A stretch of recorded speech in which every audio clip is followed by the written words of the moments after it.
everybody. Welcome to the media show on the Pod TV network. I'm Nick Pellavy. I'll be your moderator for the food fight today. And today's topic will be politics, which we've started a political show, which is every Tuesday and Thursday live, but also it's streamed throughout the week. If you haven't seen it yet, it's good. A lot of people are.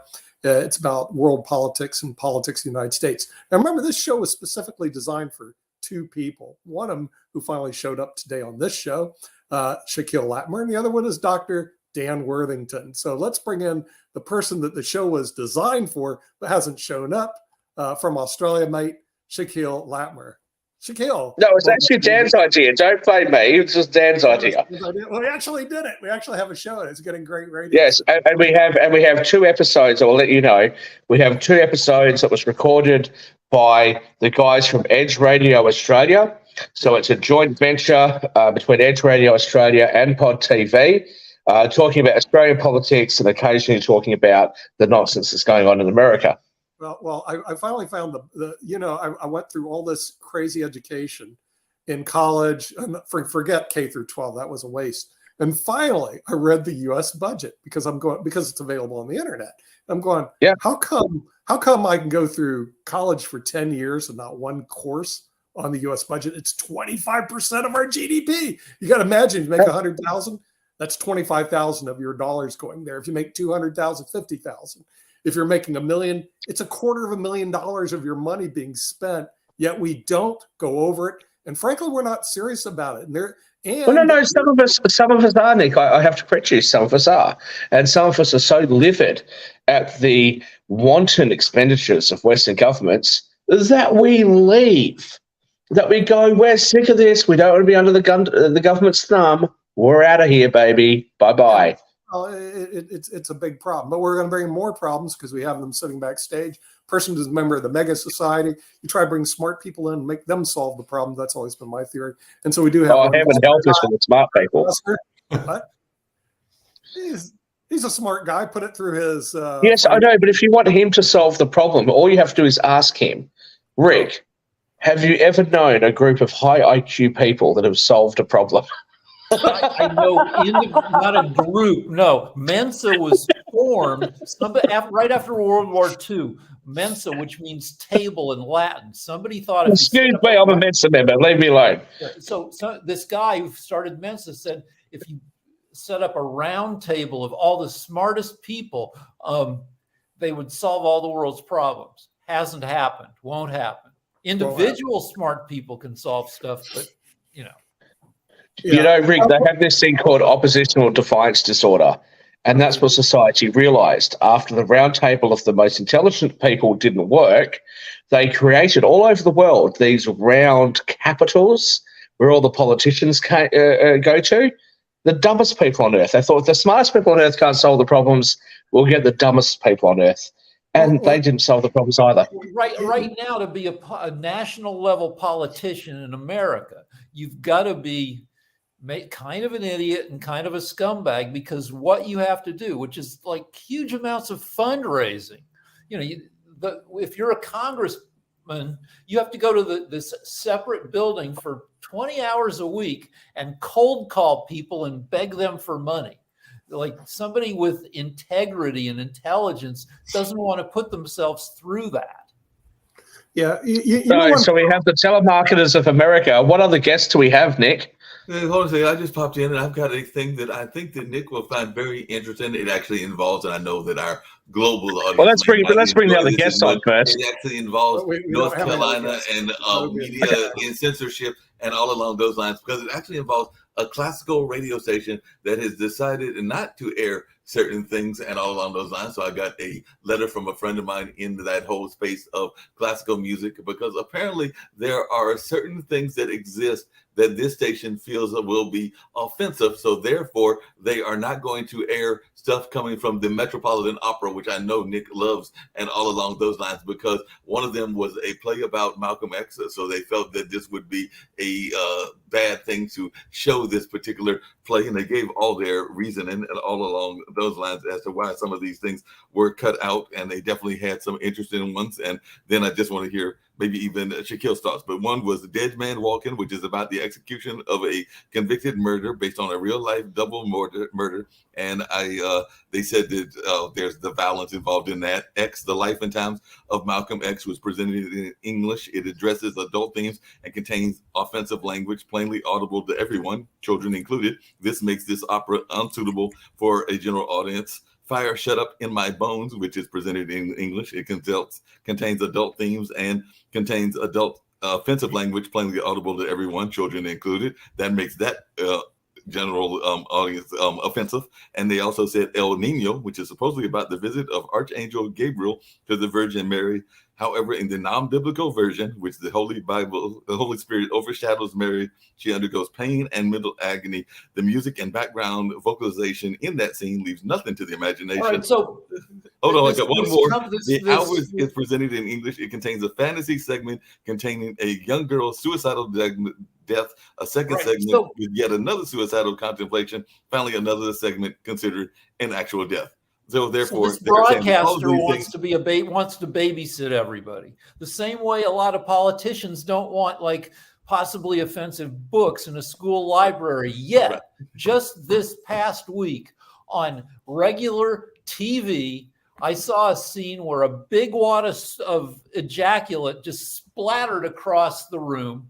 I saw a superhero show featuring a character named Little Cricket, and her superpower was shrinking down to 3 inches. And this is a show that you can just tune in, can be watched by anybody. This guy who was insecure about the size of his penis had Little Cricket shrink down to 3 inches and grab his penis so he could feel that his penis looked bigger. This is on regular TV. Babysitting people in school, on the radio, is garbage because any kid, any person can find wildly just offensive, vulgar stuff just with either by accident or with like half a second of poking around. I don't like any babysitting because the stuff is out there. The internet is a cornucopia of 1 billion images of porn. The porn genie, the vulgarity genie is out of the bag, and we pretty much just have to live with it.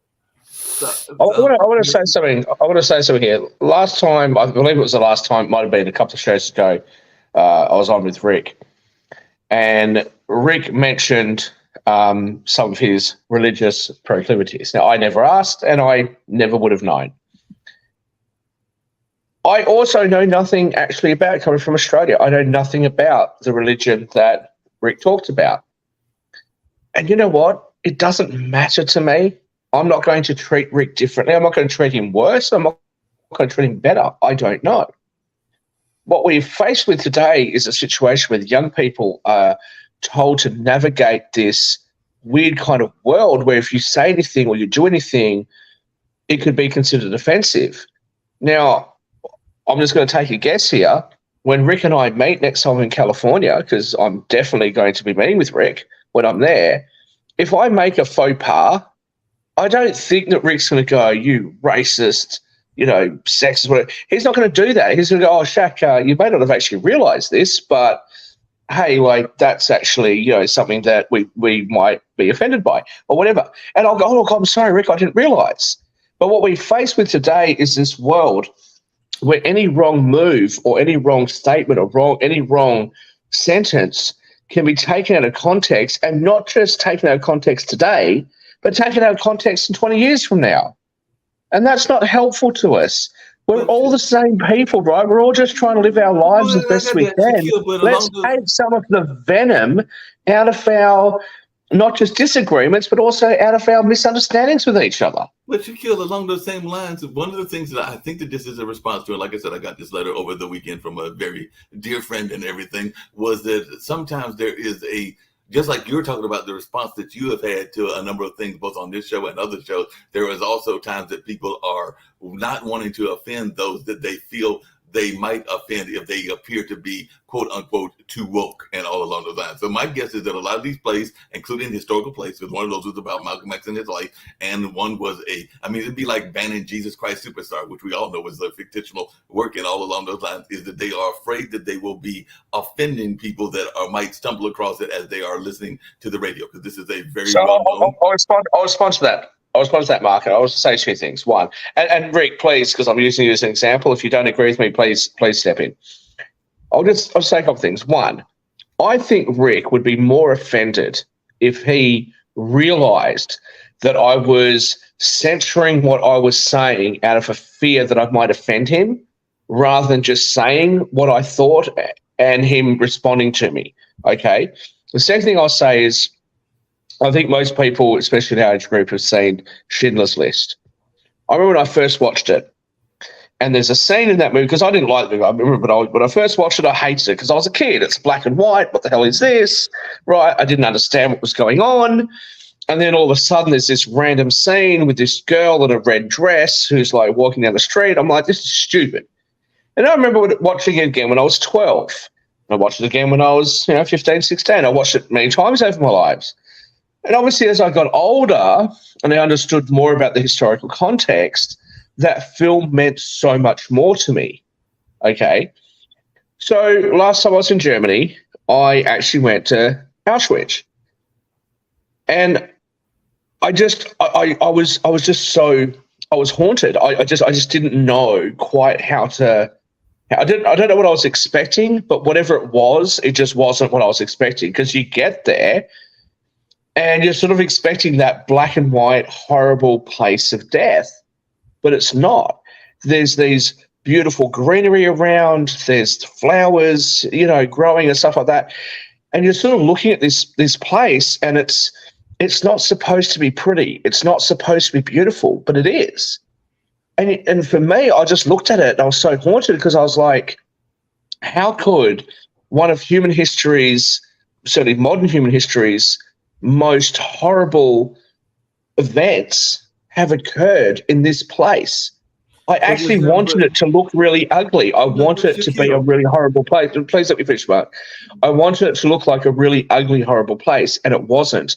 And when you look over to the side, there's birds flying. You think, how did the people who were in those camps, how did they feel? Did they see the beauty of those birds, or were they just, in this constant state of oppression?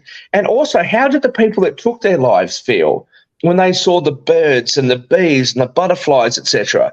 It was really haunting for me. And I think we have to all recognize the good and the bad in our histories without thinking that those people who don't know about it or don't see it or may say something that's not quite right are somehow our enemies, because they're not. I've used the expression warts and all, because I think that you should look at history, the warts and all, and I have no problem with people even looking at the negative aspects of Martin Luther King or Malcolm X, and they did have some interesting parts of their history. I really like, because of the subject matter, I'd really like Rick to respond to that. Yeah, go ahead. I follow Auschwitz on Twitter, and once an hour that Auschwitz will tweet out like one of the victims, Marie Oswishim, Polish teacher, entered Auschwitz 21st of August, 1942, died and murdered, November 1942. And it's a weird thing, because I'm always hitting fave, like to all these murdered people. I think you can talk about anything. I think I feel I can make a joke about just about anything, but I need to, do a little due diligence to see what the current land, like my wife, like I said, has worked at progressive high schools, and high schools in LA are like the proving ground for how you deal with like trans and with pronouns. And my wife will come home and she'll tell me what's going on with that stuff. And we'll joke about it because it's interesting and there's some situations that are funny. But, if I'm dealing with a trans person, I'm going to try to get their pronoun right, but I'm still going to joke about trans stuff. It's interesting because Nick made a comment earlier about the Freedom Friday show, which Dan Worthington and myself are on a joint venture with Edge Radio here in Perth. And people, it's funny because when I'm with them, they are mostly, we'll exclude Dan, but the people on Edge Radio tend to appear to be much more on the right, even allegedly on the hard right. So when I'm on there, I'm the lefty, right? I'm the left-wing guy. And I make a point of reminding the audience and the other people I'm on the show with, I'm not a lefty. I'm not a righty, right? I believe in libertarianism in my heart. I understand that there's no such thing as a libertarian utopia. We need to have government, but, I believe in freedom. And that also comes to things like the trans movement, gay marriage, gay rights, all those sorts of things, that people should be able to do what they want to do. But at what point does it become forced on the rest of us? I think there's a balancing act. I'm not saying that I've got that balancing act right or wrong, but I think that's a dichotomy that we all have to face. But I don't hate anybody. And so when I get on with, very conservative people who are absolutely 100% against this, I call them out and say, well, if you want freedom for your families, why should another family be able to make these sorts of choices? You don't agree with them. I understand why you don't agree with them, but why shouldn't they be able to make the same sorts of choices for their families that you would make for your own? And I think that's an important point. But we've just lost that ability, I think, to be able to see each other and understand that we all have different life experiences, different histories, that we are all going through different things. And just because somebody doesn't agree with you doesn't mean that they're your enemy. When Joe Biden first won the election, I was so pleased to hear him in one of his early speeches when he said, look, America, we have to get past this. Let's not look at our political opponents and think that they're our enemies. They are our fellow Americans. Without passing any commentary on what's happened over the last couple of years, I thought that was really right. It was something that Donald Trump should have said in the early days. Just run the country for everybody. We're not always going to get it right, but we've lost that. And we've lost that because of this tribalism and this, if you don't agree with me, you're my enemy. And we need to move past that, in my opinion. Rick? Well, I'd say that there's money to be made off and political careers to be made off of division. That, with one source of this division is gerrymandering, where it leads to the most extreme politicians getting elected. If you're in a safely Democratic or safely Republican district, if you win your primary, you're going to win the general. And the people who show up to vote in the primary are the lunatics. So the lunatic wins. And it's so if you look, people have charted, Pew, the survey company, has charted increasing division over time. And you can show how there used to be a bunch of centrist politicians. You had two bell curves, the liberal curve, the conservative curve, and they used to overlap, and they've been sliding apart. So there's almost nobody left in the center anymore. Now, there are plenty of people left in the center in America. In fact, independents, there have never been more people unaffiliated with either party. But then you go to the Congress, you go to the Senate, and it's full of frickin' extremists. Well, like I said on the Radio Edge Pod TV joint session for Freedom Fridays, I said when you look at the two political parties around the world, especially America, left and right, they're just two cheeks of the same ass. And when those cheeks are squeezed together, you don't poop it's yourself. okay.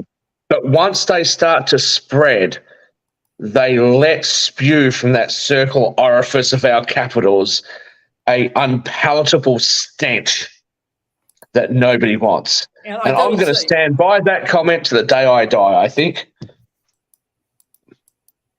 Putin loves this stuff. Putin spends a little amount of money, $300 million over the past 8 or 10 years on sowing anger and discord in the Western democracies. He loves when we're pissed at each other. And of course, he's not the only source of discord, but agents of chaos love the division. Well, Rick, in all fairness, we've done the same thing to them. So, Yeah, but we're in no position fine. to complain. Okay, but I don't like when it happens to us. Well, don't dish it out if you can't take it. I mean, look at what we've done, and even within our own communities, I'll probably get booted off. My battery will miraculously die, and all of a sudden I won't be able to rejoin. But anybody want to explain to me why I should trust media, or just about America? We'll talk about your country. We'll forget about mine for a moment. Anyone want to explain to me why I should trust the American government, any side of politics that's in charge, the American government and or the American media after Operation Mockingbird? Can someone please explain to me why I should have any faith that I'm being told the truth?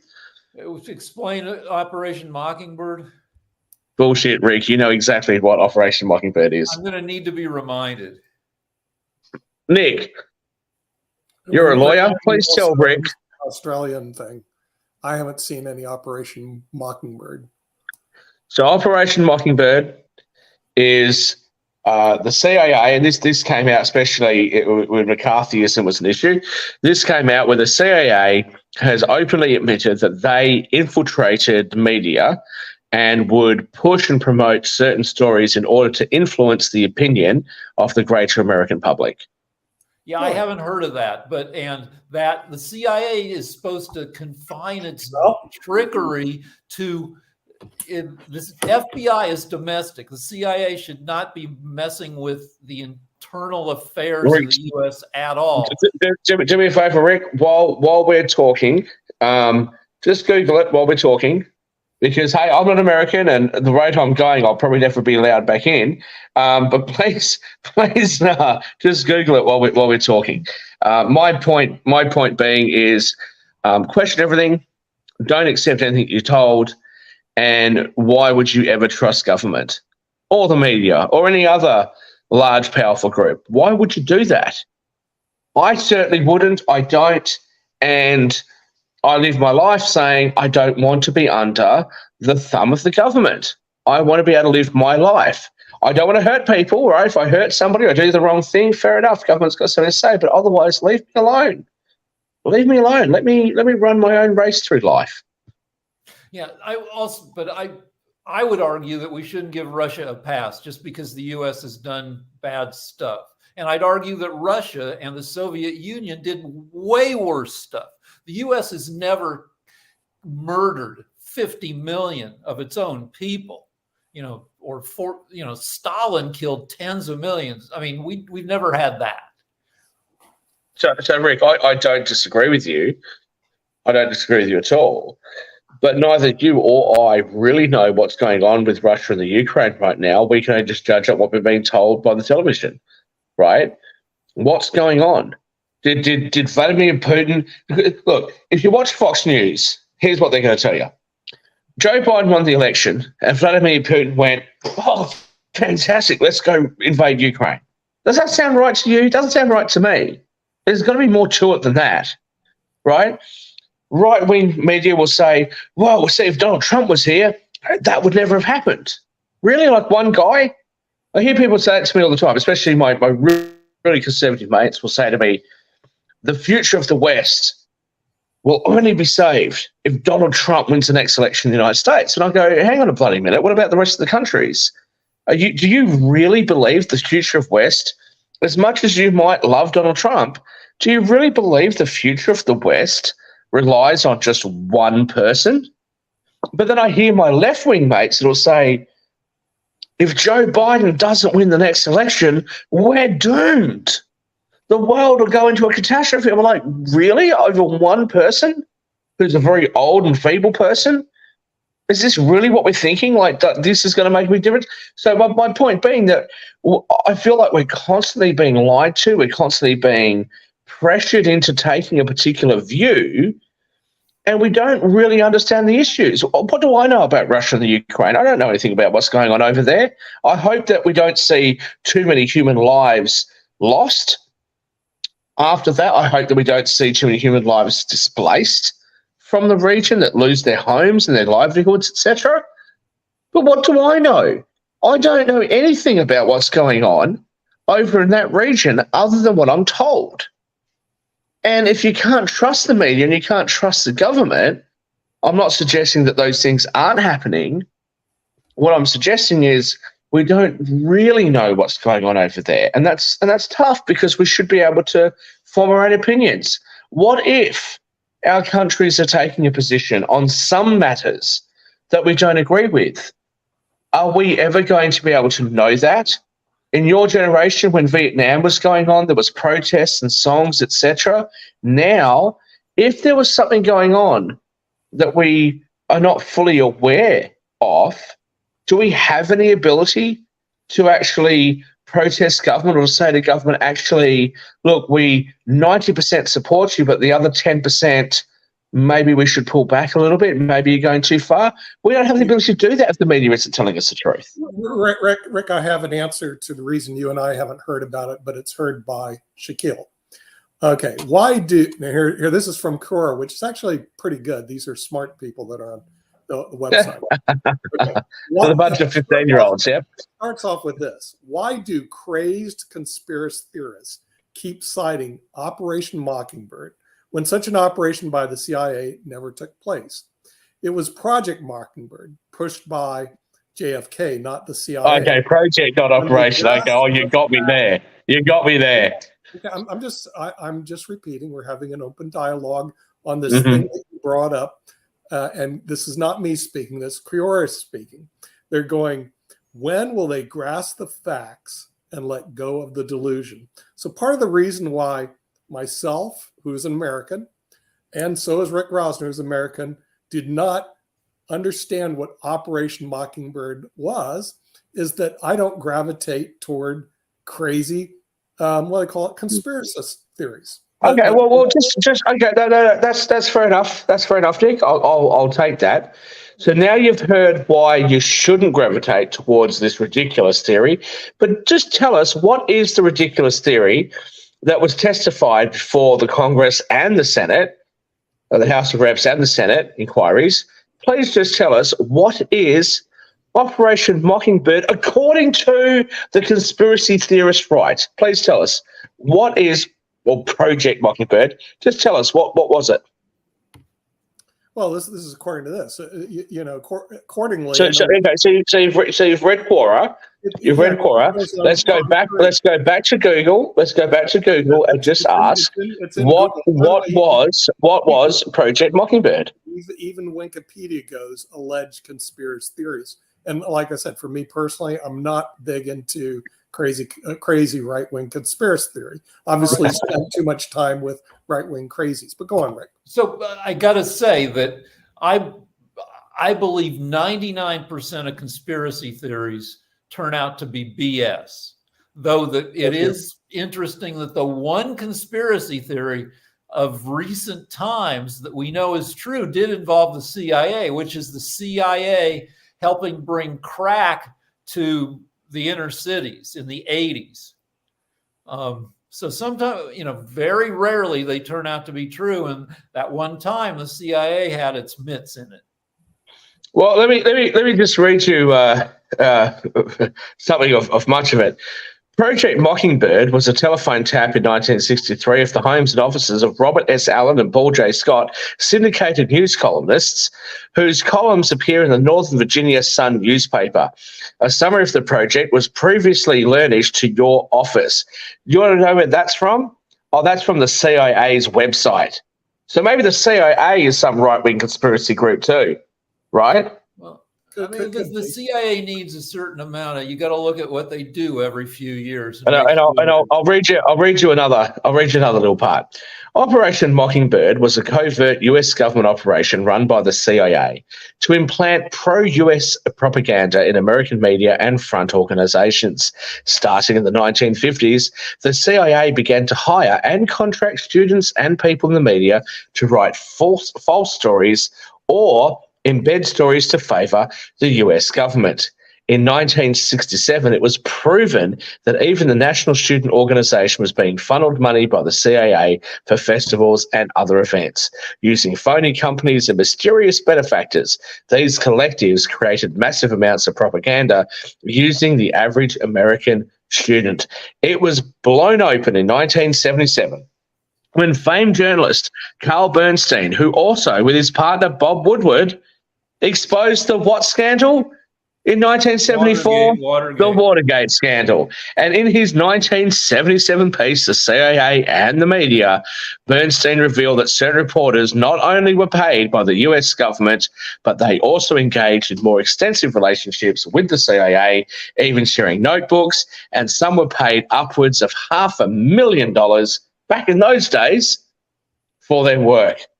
Some have alleged that these operations and front organizations still exist, despite little evidence. Still, it's always beneficial to make sure that your information is real. So what I will say to you on that, Nick, is I'm not accusing the CIA or any other intelligence organization of still being behind these sorts of things. All I am saying is, why the hell would I trust anything that I'm being told or anything that I hear from governments or the media, when we know that over the past, at least the past 300 roughly years since Australia was founded and the US was founded by the Brits, that we have been lied to over and over and over again. I am not suggesting you should be a conspiracy theorist. I am simply saying that you should not swallow hook, line, and sinker everything that you're told. Okay, but let's add one more. You shouldn't trust everything you hear from the government, but you also shouldn't trust everything you hear from conspiracy theorists either. And that's one reason I wanted to fact check this. When I started fact checking it, the facts just don't look good. But I would consider reliable sources. I agree with you. I agree with you. Don't trust the conspiracy theorists. No, I don't. Well, don't trust the conspiracy theorists. I didn't say trust one, not the other. I said trust nothing. Ask your own questions. That's true. Trust Make up your own opinion. Why do you want to just listen to what anybody says, no matter how credible you think they are? I agree. Trust none. The trouble is there's not enough time in the day to root out all the BS. And I have another show on this channel where I just yell at my conservative friend and he yells at me. And I'm always saying, do your own research. Read about it, look at conservative sites, look at liberal sites, and triangulate. But who has time for all that? Like everybody knows the thing that if you put a frog in water and slowly turn up the heat, the frog will boil to death. Everybody knows that. It's not true. The frog at some point will go, holy crap, and will jump out of the water. It's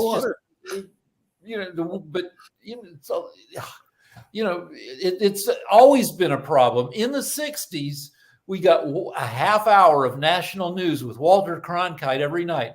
And we had Time and Newsweek and our hometown newspaper. And that was it. And there was all sorts of room for not knowing about stuff, for bias. Henry Luce was this mogul who owned Time magazine, and he decided what would go in Time magazine. And the only difference really was back then we thought we knew everything that we needed to know. And now we know that we're in a frickin' swamp.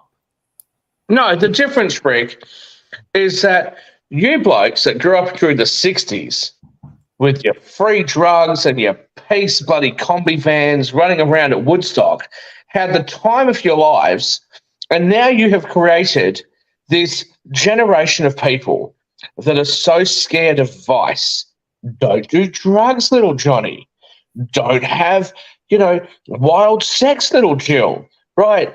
They go to college. In your era, you went to college, it was a bloody wild rampage of sexual romping through sororities and frat houses. Now, the kids going through college, well, that's what you told us on your TV shows.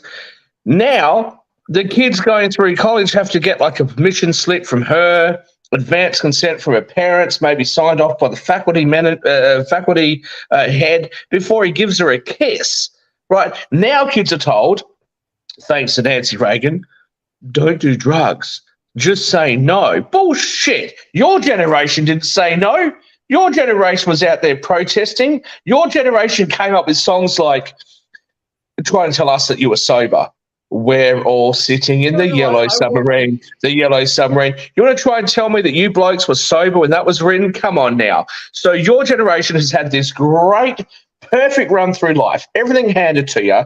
You had all the sex, drugs, and alcohol you could possibly want, and then you tell us that we have to behave ourselves. No, I'm not behaving myself. I worked in a bunch of bars. The 80s, when I was working, were an apocalypse of drinking and drug. I worked in one bar. It held the world record for the most drinks served in a single day, 50,000 drinks. They had forfers. You got 4 drinks for the price of 1. There was a bar in Texas where you spun a wheel, and whatever number came up on the wheel was how many drinks you got for the price of 1, and you could get up to 12 drinks for the price of 1. It was very bad. So you just proved my point. So you just proved my point. So during your youth, it was amazing. During my youth, don't drink too much, don't smoke too much. Smoking causes cancer. Don't do any drugs. Drugs will affect your kids, etc., etc. Right? You boomers had the best run through any generation's ever had. And then you try to teach us all to be really conservative about things. So no, because if you lived through it, it was great. But like the first bar I worked in, there was usually somebody walking around the bar with their half their face covered in gauze because we had drown night. All the beer you could drink, $5 for guys, $4 for women, and there was a notorious road between Boulder and Longmont. People would drive off that road drunk as hell, and they would punch into their windshields, and then they'd be back next week with their face all bandaged. Yeah, and you know what we have now? You know what you guys left the next generation? You left us with DUI charges, and the person that you were drinking with last week comes in this week with half a face of makeup and the other half of the face not makeup, who can't work out what gender he is anymore. That's what you left our generation with. You guys had a dream run. What's your point, counselor? I mean, the thing is, obviously there were errors made in the 80s and 90s. Now there's correction. Things were. I'm saying that as you wildcats got older and got more conservative, the so-called fixes to your errors have taken all the fun out of being youthful today, and we should have the same sex, drugs, rock and roll, and irresponsibility that you blokes had when you were growing up. So I kind of agree with you. The boomers have screwed everything up, largely because we owned the country with this demographic bump that we got all our wishes, and nobody after us did, because we frickin' own everything. We set up a lot of the climate struggles we're having now with our insane cars. So I've been telling my fellow boomers, we got to get young people to vote. The first step is to go apologize to sorry, we left you this crap. But no, don't do that. No, Rick, don't do that. Don't do that. When your parents have accused you of not doing the dishes, and then you prove without a shadow of a doubt before dad gets the belt out, if you're a kid of the 80s where they can still hit the kids, dad's got the belt out, he's about to whack you, and then you prove unequivocally, Dad, that was your plate you left there. And he pulls the belt back and he looks at you and he goes, son, I apologize. And it doesn't make you feel any better. You got one over it with just that one moment. We don't want your apologies. Right, my generation doesn't want your apologies. My generation doesn't want you to be all feeble and, oh, we're sorry about the world we left you. Our generation just wants you to get off your high horse and understand that when we want to have sex, drugs, and alcohol, we're just doing what you did, but we're slightly more responsible about it. Okay? So let us be. Stop whinging. We won't ship you off to a nursing home too early, and it'll be okay. It'll be all right. Leave us alone. Let us have our fun. I'm fine with that, but you guys don't even want to have sex. Sex compared to the 70s, when everything but sex was miserable. People now, teens, young adults, are having 25% less sex because the rest of the world is more entertaining. You know, you've got Rick, let me tell you, our girls are way better looking, right? They don't have the hairy armpits. Well, the left girls do, but the normal girls, they don't have the big hairy armpits or hairy anything else. Our girls are better looking. We want to have the sex. The problem is that we get told that if we as much as ask her out on a date, we may go to jail. We may be thrown out of university or college because of it. And you know whose fault that is? Not the girls, your generation. Because you guys told us it was a sin. The girls look different. In the 70s, the sexiest girls were Charlie's Angels. Skinny, often blonde girls with no asses whatsoever. So skinny they didn't need bras. That was no bras in the 70s. Now, people have butts, and it's not assless white girls. It's people with substantial butts. And I have a theory that that white guys are threatened by big butts because they just don't have the hardware to get past the butt. Let me tell you what's actually happened, Rick. Let me tell you. What happened was we had in your generation these radical feminists, and they've told girls things that are the complete opposite of what men want. So, for example, they tell them to shave their heads, but not shave anything down below. That's not what guys want. We're not like women. We don't say the opposite of what we want. We want you hairless from the eyes down, not from the eyebrows up. So that's the first thing. Second thing is that the girls of the 70s who said, oh, I didn't have much of an ass, so I think I'll tell my daughter to get butt implants and have this gigantic ass, right? That doesn't turn guys on either. Just be you, okay? There's certain surgeries that we can't have to make ourselves a bit better. So please accept us the way we are. We'll accept you the way you are. And we're not here to attack you. We are actually hoping that you'll enjoy it as much as we do. And 30, 40 years ago, you did. Yeah, I mean, the secret that everybody eventually learns is that guys are okay with just about anything. Now, Nick, being the ultra conservative Catholic that you used to be, yes, we'd like you to weigh in on our discussion about sex and other matters of humanity. I come from the South, and we play a little different than Australia and California. You know, a little bit more conservative generally, but I don't think there's that big intergenerational problems that really exist, because if you look at the quote greatest generation, what did they really do? They were a bunch of tightwads. I mean, I don't know what, and what they do. They fought in wars. I don't consider them the greatest generation because, frankly, they're the most selfish generation of tightwads you could ever possibly imagine. Well, the golden generation's tightness passed the boomers down all that bloody wealth for you guys to have a bloody good time. Well, that's exactly right. Okay, now the real problem, though, is that we've hawked up the next generation in front of debt, like student debt, out of control, 1.7 trillion.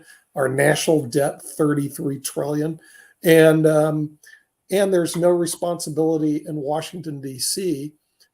or leadership to do anything about it, because it's not. Neither is there any responsibility shown by your generation. The solution is hey kids, we got this solved for you. You now need to pay more in tax to pay off those debts, and you need to pay more tax to pay off the social security obligations that our generation has. Mhm. That people like Milton Friedman warned us about in the 70s and we didn't listen to him. So you're going to have to pay that off, but here's what we're going to do for you. We're going to give you the freedom of being able to work longer. So you're not going to get to retire at the same age as we did, because we're going to give you the freedom of being able to work until you're 75. Right. Okay. And it's going to be harder for you to buy a house. It's going to be hard. You're going to have a much bigger student debt. But you know what, kids? We'll pay it off. Well, why don't you guys give up some of your pensions to help out the next generation if you care so bloody much? Let me tell you, that's the reality. If you want to spend $50,000 to put internet service to some person in Podunk, Kansas, you're going to pay for it. Okay. And that's Nick, that's somebody who is older than your generation that you, Nick, voted for. Right. Well, thing is, this stuff has to quit. And the thing is, and also $3 billion to talk about LGBTQ rights. Forget it. Save the $3 billion. Give it to the chess players. Give it to the mega society. You know, they'll do more with it than the LGBTQ community will. But see, when you're spending money on garbage like that, you end up in the situation you are today. Yeah, Rick. People over the age of 40 in America have 94% of the individual wealth. People under 40 have 6%. And people my age aren't going to die unless we get COVID. And so you're never going to inherit anything. Yeah. Well, also just realize this. Well, now we have, because Australia is now talking about introducing death taxes. And I love it, because I understand what the Labor Party does. We look at America and we go, America is an amazing country, beautiful country, powerful country, one of human history's greatest ever countries. And they have so many things that we admire: freedom, liberty, Bill of Rights. They've got some great things. They've also got some shit things, right? High taxes, high regulation, terrible education department. So what does Australia do? They say, well, we won't take the good stuff like the Bill of Rights. We're not going to take that. We're going to take all the shitty things. So after they made a modest tax increase to superannuation, which is like a 401k account, they made a modest increase if you had more than $3 million into that, where they doubled your tax rate, because that's a modest thing, doubling the tax rate. They've then said, you know what we should do? We should introduce a death tax. Now, why would we introduce a death tax? Not because we know a death tax works, because we know it doesn't. It doesn't work in your country, it doesn't work in any other country. That's why most of Europe, even Scandinavian countries, have gotten rid of it, because it's inefficient. It doesn't raise the taxes it's supposed to raise. It's a terrible, awful tax. And taxing people on money that they've already paid tax on and then have retired and paid tax again, and now you want to tax it again before they pass it down to the next generation, is a really offensive idea to most people outside of the United States. Even Canada doesn't have the death tax. However, Australia looked at it and went, yeah, brilliant, let's introduce that. Not going to work, not going to raise any more money. Okay, it's going to raise like 0.1% of the GDP is what they're estimating. But so the U.S. death tax is ridiculous, because I think it only kicks in over, and Nick, you know the numbers better than I do, if you're leaving more than 13 million. To people, because it's really easy to say to somebody, see those rich people? We're going to tax them. That's really easy to say. But coming up with a tax policy that's actually going to work, coming up with a tax policy that broadens the tax base, that may be painful to a lot of people, but can also deliver extra benefits to a majority of people, that's too hard. So they take the easy way out and they just go, oh, tax the rich, soak the rich. And it's really pathetic. And the sad thing about it is that people who study economics on the left and the right don't promote these sorts of ideas. There's no mainstream economist on the left or the right that I know of who promotes the idea of having, for example, a higher marginal rate of tax, because they know that if the current marginal progressive tax rate doesn't work, increasing it even higher is not going to work. So I say all the time, you could increase my taxes to 200% of what I earn. It's not going to make any difference because I'll just earn my money a different way. But I do believe, and I know it sounds ridiculous, I truly believe that I should pay tax. I truly believe that I should be contributing to social services and other government-provided services that enable me to live, a fairly comfortable life and a crime-free life, etc. But when you try to have a conversation about taxes in a way that would actually advantage the most amount of people, they don't want to do it because it's too hard to argue. It's complicated. We love simple solutions that can be argued about on the news channels. So yeah, complicated solutions are. You have to. Elvis used to hold one thing quickly. Elvis in the 60s was paying a marginal tax rate of 91% of all money of over $1 million that he made. Yeah. We used to have insane marginal tax rates. That's correct. But also realize. But very few people, Rick, paid those taxes. Because I'll tell you, I've got to give credit to where credit's due. I've never really liked Gavin Newsom's policies. I've always had a problem with him, with his policies. Not with him personally, but with his policies. I'm going to take my hat off to him. He has not just once, but on multiple occasions now, gone on Fox News with Sean Hannity and argued his positions.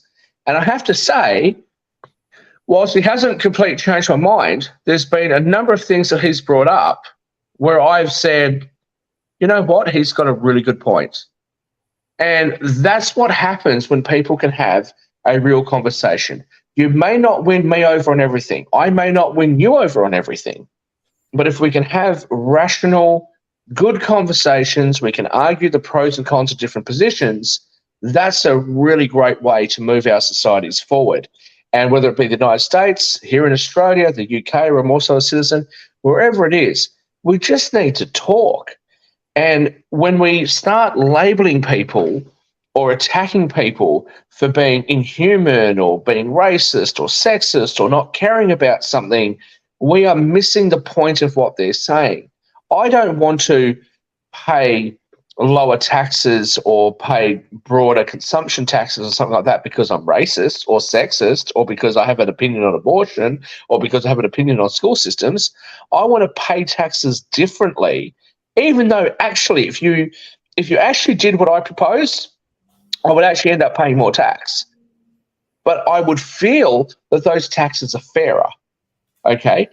And when you do that, and when you listen to different people, you will actually, I think, make progress, even if you don't 100% agree. The fact that we're not doing that, we're letting the politicians just play us, we're letting the government and the media just play us, we're the fools. We're being made fools of by the elites. I love when Hannity, I'll go to him, just about every day just to see who's on. And it's usually one of his standard BS artists doing the standard BS. I love when he has somebody on that where the challenges him. He had Newsom on and, he tried to make Newsom look terrible. Newsom held his own. We need reasonable discussions. We can't just feed consumers the BS that they're used to from their preferred channels. Rick, I asked you before, if you and I were in charge of world governments and we had the ability to pass any sort of climate change schemes that we wanted to, do you believe that we would pass better things than what's currently being proposed? And you said, yes. I'll say the same thing to you with taxes. I mean, probably. If you and I, and we don't agree on a lot of political issues, but we're friends, we know each other, right? Neither of us are coming from a position of hate. If you and I were to design the tax code and you and I were just locked in a room for 6 months and were told, I'd like you to create a tax code that's going to work for us moving forward, that's more efficient and better and fairer than what we have right now, there's no question in my mind that you and I could come up with one. But unfortunately, those sorts of conversations by the people that we're supposed to entrust with our futures just don't happen, because it's more important of how much cocaine did Hunter Biden, take? Did Donald Trump, did he interfere with an election or whatever? Who cares? Our countries are stronger than that. Let's focus on the things that actually matter to us. I agree, but right now we're going to have to focus on leaving because we're at the hour. So I thank our panelists for today, and tune in for the political show, which is 5 o'clock on Tuesday and Thursday live Eastern time, but you'll be able to see it throughout the week on the Pod TV network, and we'll see you next week on the media show. Bye-bye.